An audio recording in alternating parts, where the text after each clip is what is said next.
General मुश्तरका press conference कर रहे हैं। As the Commissioner for Refugees, but has come for the first time as the Secretary General of the UN. So I welcome him. We've just had a very good meeting. I've had the pleasure of meeting him before, but I think of all the meetings that I've had with you, sir, this was the most interesting and rewarding meeting that I've had with you so far. So thank you for being here. Thank you for being here for the International Conference for Afghan Refugees. You have recognized the contribution Pakistan has made, and we do recognize the contribution of the UNHCR. Your personal efforts and your institutional efforts are acknowledged. We feel that collectively we have to agree on a roadmap of repatriation, which is time-bound, which is supported by the international community and is well resourced. We also understand that there will be a pull factor that will make that possible, and Pakistan has contributed to that pull factor by facilitating peace and reconciliation in Afghanistan. They will only return if there's peace there. After all, they left because they were not safe over there. And once there's peace over there, hopefully the environment would be there. In our discussions, it's a very challenging world today. Pakistan has always been supportive of the UN system. We have been a responsible member, I believe, of the UN system. We have excellent cooperation with them, and I have reiterated our support more than ever before, because we understand how important multilateralism is and what an important role this institution can play for peace and stability. We are committed to the principles and objectives of the UN Charter, and we are also aware that there are elements that give preference to unilateralism over multilateralism. And one demonstration of that unilateral approach was seen on the 5th of August, 2019. We've had a very frank and a very candid discussion on the Jammu and Kashmir situation. I have shared with the Secretary General Pakistan's point of view, Pakistan's concerns, and I've also highlighted to him what a challenging situation it has become post 5th of August. The illegal actions and unilateral actions taken by our eastern neighbor. I've also highlighted to him that how all shades of Kashmiri opinion, barring the BJP mindset, have rejected those actions. I've also pointed out the increasing ceasefire violations that have taken place post 5th of August, and that almost 200 days have gone by and the siege and the lockdown continues, and fundamental rights are being denied. I've thanked him for the statement made by his office on the 8th of August, reiterating the UN position on this internationally recognized dispute.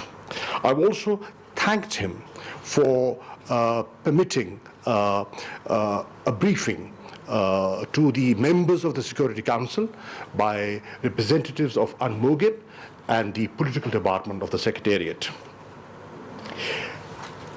He is the custodian of the UN Charter, and as custodian, we have certain expectations. And I have pointed out 7 expectations of him. 1, that he should reaffirm the binding nature of the Security Council resolutions. 2, underscore the need to respect fundamental rights. 3, urge our neighbor to respect the 2003 ceasefire understanding between us. 4, consider Pakistan's proposal to strengthen UNMOGIP, which we feel has played a very important and continues to play a very important role. 5, ask the Commissioner of Human Rights, the UN Commissioner for Human Rights, to remain cognizant of human rights violations taking place over there, and to come out with the 3rd report. There was a report published in 2018, one in 2019, and now we feel the 3rd report should come out highlighting the current situation post 5th of August. We also, I've also asked him that there should be freedom of movement for the UNMOGIP people to fulfill their mandate. There's no restriction on our side. There are difficulties on the other side, and he should look into it. We discussed the Afghan situation. We've discussed the efforts Pakistan has made to facilitate the peace process, and there's recognition for that, and they acknowledge. And today, we are being seen as part of the solution. There was a time when Pakistan was seen as part of the problem, but the pendulum has swung. And today, the international community is seeing Pakistan as part of the solution. I also shared with the Secretary General the initiatives of the government vis-a-vis socio-economic issues. And I discussed our strategy to achieve our targets, Sustainable Development Goal targets, our SARS program, our Sehat Sahulat program, and also in conclusion, we also had a unanimity of thought on the challenge climate change imposes on Pakistan and this region. It was an excellent meeting, sir. Thank you for being here. Thank you very much. Honorable Minister, ladies and gentlemen, it is a pleasure to be back in Pakistan, a country deeply committed to multilateralism and to the United Nations. This is my first visit as Secretary General of the United Nations, but as High Commissioner for Refugees, I had the opportunity, I was fortunate to be able to visit this country several times. And as I said this afternoon in the conference on sustainable development and climate change, what I've seen as generosity, as solidarity in the Afghan people has created a love affair between the Afghan people and myself. And I'd like to thank the government of Pakistan and Prime Minister Imran Khan personally for inviting me, as well as Foreign Minister Qureshi for his strong support of the United Nations. I have a full agenda, but there is a common thread to all my events and meetings here. It is simply this: to recognize Pakistan's outstanding generosity and solidarity over many decades, and to highlight its place in confronting some of the biggest global challenges our world faces today. I strongly believe it is time for the world to step back and look at Pakistan through a wider frame. One of the main purposes of my visit is to spotlight the real Pakistan with all its possibilities and potential. It is deeply rooted in Pakistani culture, from the vision of Muhammad Ali Jinnah to the philosophy of Allama Iqbal, to the music of Nusrat Fateh Ali Khan, from the courageous example of Malala Yousafzai to the giving spirit of Abdur Sattar Edhi, to the visual artistry and advocacy of Sharmeen Obaid Shinoy. And of course, on better days, we also see it from the bats of the Pakistan cricket team, both the men's and the women's teams, I might add. Here in Pakistan, we see solidarity in action. Pakistan is today the world's second largest source of refugees, and for decades it was the first. I look forward to taking part tomorrow in a conference marking Pakistan's 4 decades of support for Afghan refugees. For 40 years, despite Pakistan's own challenges, Pakistan has sheltered and protected Afghan refugees with limited support from the international community. I can testify to this. Having served as High Commissioner for Refugees, I always found in Pakistan a reliable and generous partner. One can only imagine how much worse the plight of Afghans would be and how much more unstable the region might be without Pakistan's stellar example of hospitality and compassion. The United Nations will continue to support Pakistan, and I call on other countries to support Pakistan and indeed show similar leadership in sharing this responsibility in this region and around the world. As we look to the issues of peace and security, the United Nations is profoundly grateful for the dedication and commitment of Pakistan's peacekeepers. Pakistan has consistently been one of the world's top contributors to UN peacekeeping, with more than 4,000 men and increasingly women serving today in 9 missions around the globe. I also appreciate the government's strong support for the Action for Peacekeeping initiative and its commitment to continue to improve the effectiveness of our operations. Foreign Minister Qureshi and I discussed regional security in South Asia. With respect to Jammu and Kashmir, I'm grateful for the work of the United Nations Military Observer Group in India and Pakistan. UMOGIP will continue to monitor the ceasefire at the line of control in accordance to its mandate. And today I was happy I could inaugurate the new premises of their headquarters. And I'm deeply concerned about the increase in tensions that we have witnessed last year. I have repeatedly stressed the importance of exercising maximum restraint and taking steps to de-escalate, both militarily and verbally, while reiterating my offer to exercise my good offices should both sides ask. Diplomacy and dialogue remain the only tools that guarantee peace and stability, with solutions in accordance with the Charter of the United Nations and the resolutions of the Security Council. Simultaneously, when we see situations of discontent and unrest, it is of utmost importance to ensure full respect for human rights and fundamental freedoms. Turning now to Afghanistan, I'm following closely the important efforts to bring peace to the country. Achieving a comprehensive settlement to the conflict is essential for saving lives and advancing sustainable development.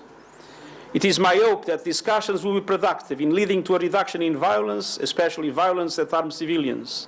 And reducing violence is critical to build confidence and support for a peace process that leads to a lasting political settlement and a permanent ceasefire. Such conditions would contribute to enabling the peaceful return of displaced persons and refugees to their homes. I want to reaffirm that the preferred durable solution for refugees has always been voluntary repatriation in safety and dignity to their country of origin. And this is also true for Afghan refugees. Through its support to the ongoing peace efforts and building the necessary regional consensus, Pakistan continues to play a crucial role in realizing this potentially historic opportunity for peace.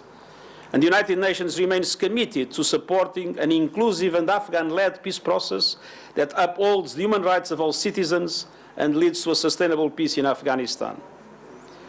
During my visit to Pakistan, I also look forward to visiting the newly opened Kartarpur corridor, connecting 2 key Sikh pilgrimage sites.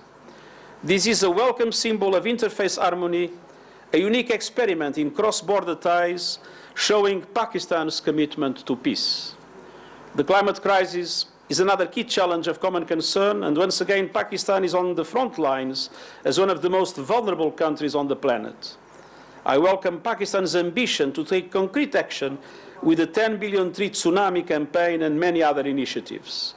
For my part, I will continue pressing for action to limit global temperature rise to 1.5 degrees, which means to achieve carbon neutrality by 2050. And it means more ambition by all, more ambition on mitigation, adaptation, resilience and finance. And major emitting countries and industrial sectors have a particular responsibility to lead the way. And it means a successful UN climate conference, COP26, later this year in Glasgow, and I count on Pakistan's strong commitment to that. Finally, I would like to recognize Pakistan's commitment to the 2030 Agenda for Sustainable Development, the world's framework for eliminating poverty, achieving gender equality, protecting the environment, and building a fair globalization that works for all. Pakistan was in the global lead in integrating the Sustainable Development Goals into its own national development agenda. And this is yet another example of the commitment and vision that we need to see more of around the world. I look forward to the rest of my visit and engaging with the leadership and people of Pakistan, and the United Nations family is strongly committed to helping the country advance prosperity and peace for all. Thank you. Indus TV, Isa Nakasaz. May I request you to please introduce yourself and also please let us know who the question is directed to. This is Isa Nakwi representing Indus News. Excellency, I'm here. My question is that I'll also, as Foreign Minister Qureshi has mentioned, I'll also refer to your statement of 8th of August last year, in which you reaffirmed United Nations' principled position on the Kashmir dispute. I wish to know what practical steps could you and your office take for the solution of this issue? And secondly, we are about 1.5 months into the year 2020, and there have been more than 287 ceasefire violations along the line of control. I wish to know what's stopping United Nations to ensure that its military observers are given a hassle-free and free access to the line of control, as this may lead to a big conflict in the region. Thank you so much. Thank you very much. First of all, from the beginning, I have offered my good offices in relation to the situation, and of course, good offices can only work when accepted by both sides. On the other hand, I believe that there was an important contribution to clarifying what has happened by the reports that were mentioned of the Human Rights High Commissioner. On the other hand, it is clear that we have taken a position about the need for Security Council resolutions to be implemented and for effective de-escalation and dialogue linked to that, with another very important condition, which is full respect for human rights and continental freedoms in Jammu and Kashmir. In relation to the ceasefire, I visited Mojib. We believe that Mojib should have full freedom of movement. It has on the Pakistani side. We hope that this will also be achieved on the other side. And we will be strengthening its equipment capacity in order to better be able to implement its mandate. Khan from 92 News. My question is that as Honorable Foreign Minister has said, would you agree to that early repatriation of Afghan refugees vis-a-vis to the peace process? Do you think that early repatriation would help a successful peace and reconciliation process in Afghanistan? Thank you. I think it's very important to respect the principles. I mean, the principles that have always been principles shared between the government of Pakistan and the UNHCR have been the principle of voluntary repatriation in safety and dignity. What we believe is this is the moment in which we need to create an important pull effect in Afghanistan. Through peace and through reconstruction, the creation of jobs, the creation of opportunities, making the roadmap that was described by the minister, a roadmap to allow for a phased program of return of the Afghans to be entirely successful. I think now the biggest effort to be made is in Afghanistan, and I appeal to the international community to massively support Afghanistan, both to reach peace and then, based on peace, to do an effective reconstruction of the country to create the conditions for not only the well-being of the Afghan people in Afghanistan, but for the effective repatriation of refugees from Pakistan and Iran. Thank you. Can I have the Al Jazeera representative at the back, please?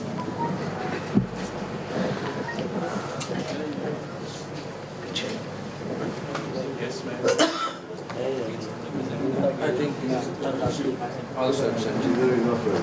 Anas. Thank you so much, spokesperson. Thank you so much, sir.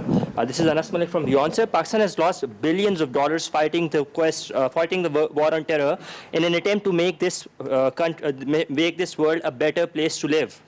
And how do you see Pakistan's effort to counter the menace of transnational terrorism?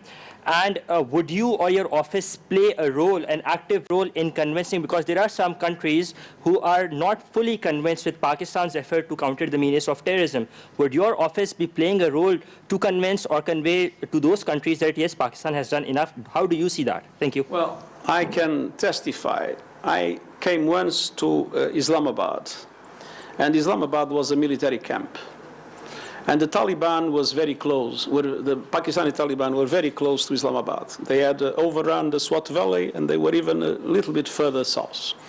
And I have to say that to be today in Islamabad, a family duty station for UN staff, and to compare with the past, and to know what in between has been done in the territories that were Fatah and now I believe are integrated in Khyber Pakhtunkhwa, and to see that an administration is being put in place, and to see that there is an intense program of development. I believe that one has to recognize that the efforts that Pakistan has made to fight terrorism are absolutely remarkable, and that they were very successful. And everybody should support Pakistan to, I would say, consolidate this enormous effort that I could witness myself. As I said, I've been here in the worst phase of the problem, and it's very rewarding to come back and see how different things are.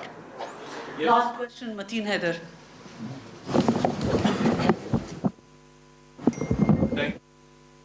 Mateen Haider representing GTV Network. Mr. Secretary General, there is another global issue, that is Islamophobia, and that why West fears Islam and the Muslims. And it is to be noted that Turkey, Iran, Pakistan, and Malaysia have taken a joint initiative to counter this Islamophobia. We were there at UNGA when you also spoke about this in your speech in last year UNGA session.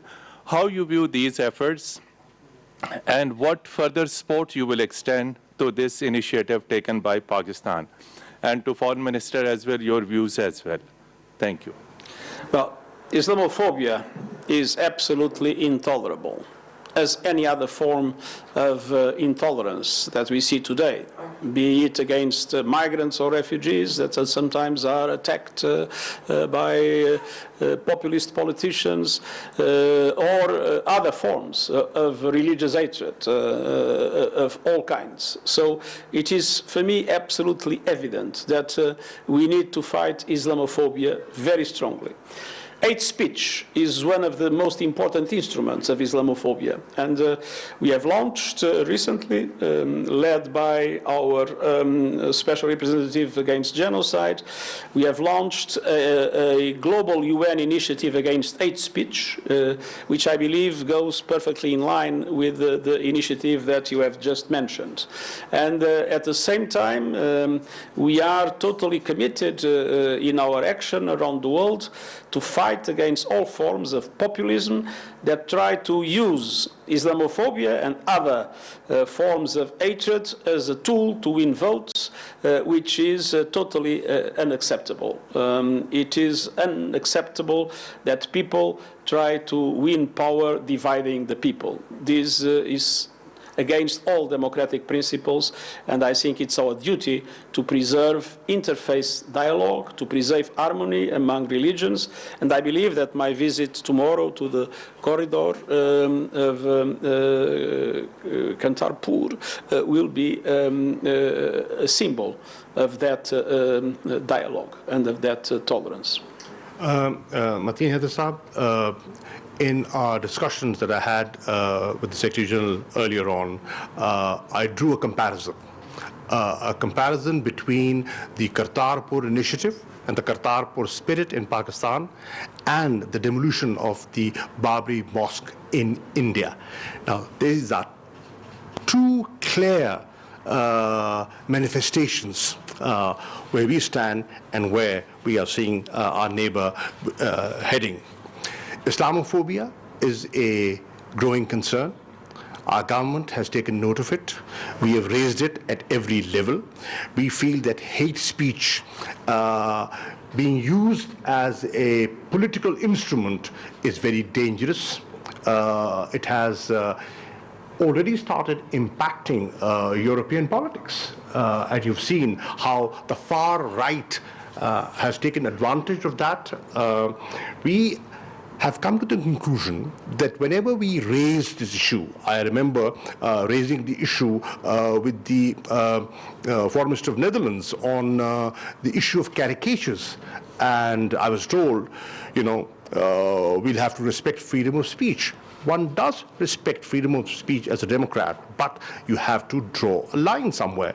And we came to the conclusion, Pakistan and other friends that you mentioned came to the conclusion that just complaining isn't enough. We've got to do something ourselves. And we've got to tell the world what the true Islam is. What the true image of Islam is, and we have to sell to the world our narrative and our point of view. And for that, I think this effort that you mentioned of launching a television channel which projects the correct image of Islam and not the distorted vision will be helpful.